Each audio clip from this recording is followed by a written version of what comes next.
Hi friends, welcome back to my channel. My name is Vijay and I hope you guys are doing absolutely fine. तो आज के video में बात करेंगे सबसे पहले तो अभी जो रिसेंटली टीसीएस ने इसी मंथ जुलाई में जो एक अपना पहला क्वार्टर रिजल्ट शेयर करा है फॉर फाइनेंशियल ईयर 2024, उस पर एट्रिशन रेट क्या है और बेसिकली डिटेल में बात करेंगे कि अभी भी क्यों टीसीएस से लोग छोड़ के जा रहे हैं.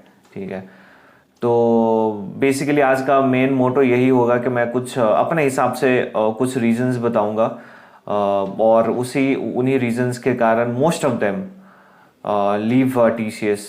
ठीक है, तो क्या क्या कुछ रीजंस है और कितना कुछ रेलिवेंस होता है उन लोग उन सब चीज़ों के लिए, क्या इम्पैक्ट पड़ता है किसी के करियर में, ये सारी चीज़ें डिटेल में बात करेंगे. एंड आई होप कि ये वीडियो आप लोगों को इन्फॉर्मेटिव लगेगा.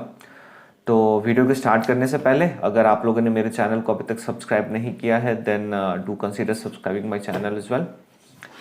तो यस, सबसे पहले तो मैं आपको बता देता हूँ अभी जो जुलाई मंथ में टीसीएस ने अपना पहला क्वार्टर रिजल्ट शेयर करा है फॉर दिस फाइनेंशियल ईयर, उसमें एट्रिशन रेट इज 17.8%.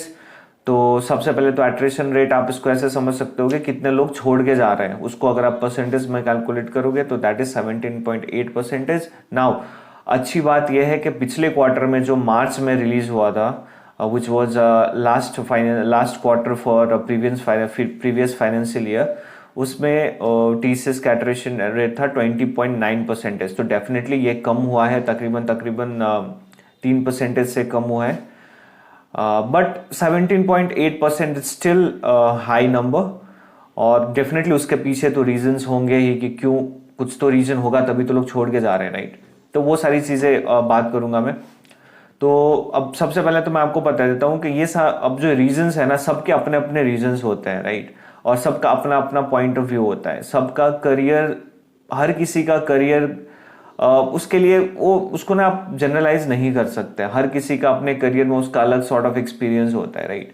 तो मैं जो ये आपको पॉइंट्स बता रहा हूँ ये मेरे पॉइंट ऑफ व्यू से हो सकता है मैं जिस पॉइंट को नंबर 1 पे डालूँ वो आपके लिए 5th पे हो, राइट. वो आपके लिए टॉप पोस्ट प्रायोरिटी पे ना हो. तो it depends on people to people.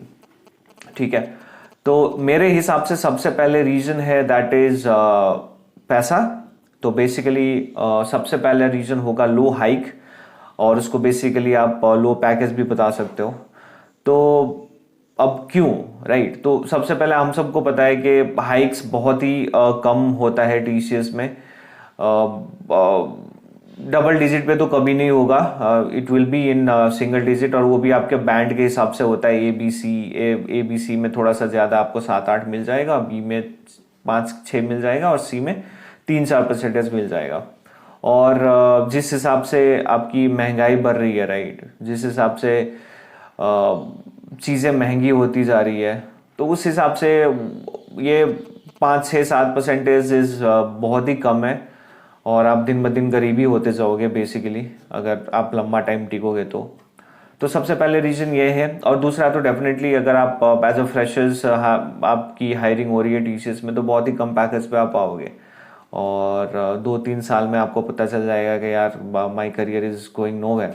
Career in the sense of money, ठीक है. क्योंकि बेस्ट आइडियल ये होता है कि देखो, दो अलग चीजें होती है. मेरे हिसाब से सबसे पहले होता है, सबसे बेस्ट क्या होता है कि जहाँ पे आपकी लर्निंग भी हो और जहाँ पे आपकी अर्निंग भी हो. ठीक है, या तो इस जगह पे जाओ आप जहाँ पे कम से कम आपकी लर्निंग तो हो. ठीक है, लर्निंग हो, पैसा कम हो तभी ठीक है, कुछ दिन के लिए आप सीख लोगे, फिर आप मार्केट में जाओगे तो आप अच्छा खासा पैसा निकाल सकते हो.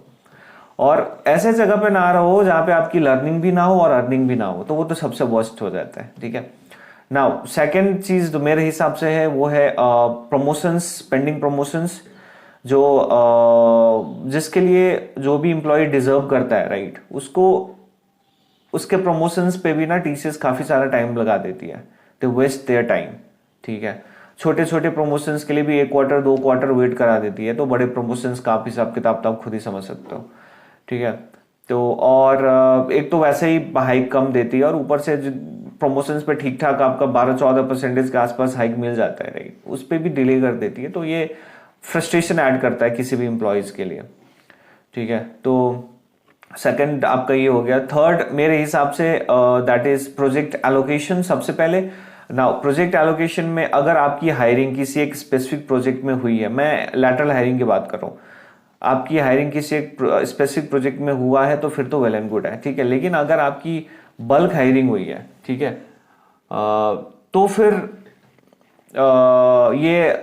किसी भी प्रोजेक्ट में आपको डाल देंगे, आपसे पूछेंगे भी नहीं कि यार आपका एक्सपर्टाइज किस में है, राइट। थोड़ा सा भी 30-40% स्किल्स भी आपका मैच कर रहा है तो जिस पे इनका रिक्वायरमेंट है अर्जेंट बेसिस पे, इस पे इनको आपको डाल देंगे और आपसे पूछेंगे भी नहीं, ठीक है। तो ये मेरे हिसाब से बहुत ही बड़ा ड्रॉबैक है, क्योंकि बेसिकली प्रोजेक्ट बहुत इंपॉर्टेंट है, बिकॉज आप प्रोजेक्ट पे जिस लेवल का काम करोगे, राइट, वहीं से आपका करियर आगे बढ़ेगा, ठीक है। अगर आप कोडिंग में आपकी स्किल आप अच्छा खासा एक्सपर्ट हो या आपका इंटरेस्ट है कोडिंग में, लेकिन इनका अगर रिक्वायरमेंट किसी सपोर्ट में है, राइट, सपोर्ट प्रोजेक्ट में है या तो किसी मेंटेनेंस प्रोजेक्ट में है, तो फिर आपको डाल देंगे, तो फिर आप अपना कोडिंग वाला तो आपका खत्म हो जाएगा ना, right. Now fourth point is project release. बस प्रोजेक्ट एलोकेशन से भी मिलता जुलता है, बट देन प्रोजेक्ट रिलीज ये है कि अगर जैसे मैंने आपको बताया, आपसे बिना पूछे हुए किसी प्रोजेक्ट में डाल देंगे, राइट, और हो सकता है कि आपको उस प्रोजेक्ट में मन ना लगे, आपको उस काम करने में मन ना लगे, राइट, तो आपकी तो वैसे प्रोडक्टिविटी कम हो जाएगी, ठीक है, और आपका करियर में भी डेफिनेटली ये इफेक्ट करेगा। और अगर आप जाओगे कि यार मेरे को प्रोजेक्ट से रिलीज करना है, तो फिर ये आसानी से करते नहीं है, वो बहुत ही डिफिकल्ट टास्क है, because it's all about their RMG कैसे फंक्शन करती है, आई डोंट नो। आप लोगों ने काफ़ी सारे इन्फॉर्मेशन डेफिनेटली चेक कर लिया होगा कि आरएमजी, हर कोई आरएमजी को फिंगर पॉइंट करता है, तो कुछ तो डेफिनेटली है, थोड़ा सा सुधार करने वाली बात है उसमें, दैट इज़ फॉर श्योर। तो यस, प्रोजेक्ट रिलीज बहुत ही डिफिकल्ट है। आपके या तो बिल्कुल ही आप पीछे ही पड़ जाओ, पीछे पड़ भी जाओगे तब भी आपको कम से कम 1.5 साल लगा देंगे आपको हटाने में, ठीक है। और अनदर पॉइंट मेरे हिसाब से वो है लर्निंग। तो आप प्रोजेक्ट थीसिस में काफ़ी सारे ऐसे प्रोजेक्ट्स में जिसमें आपके स्किल के हिसाब से आपको तो एलोकेट नहीं करते, और अगर आपका इंटरेस्ट नहीं होगा तो डेफिनेटली आपकी लर्निंग भी नहीं होगी और आपके करियर में इफेक्ट पड़ेगा, आप हो सकता है थोड़ा पीछे भी रह जाओ।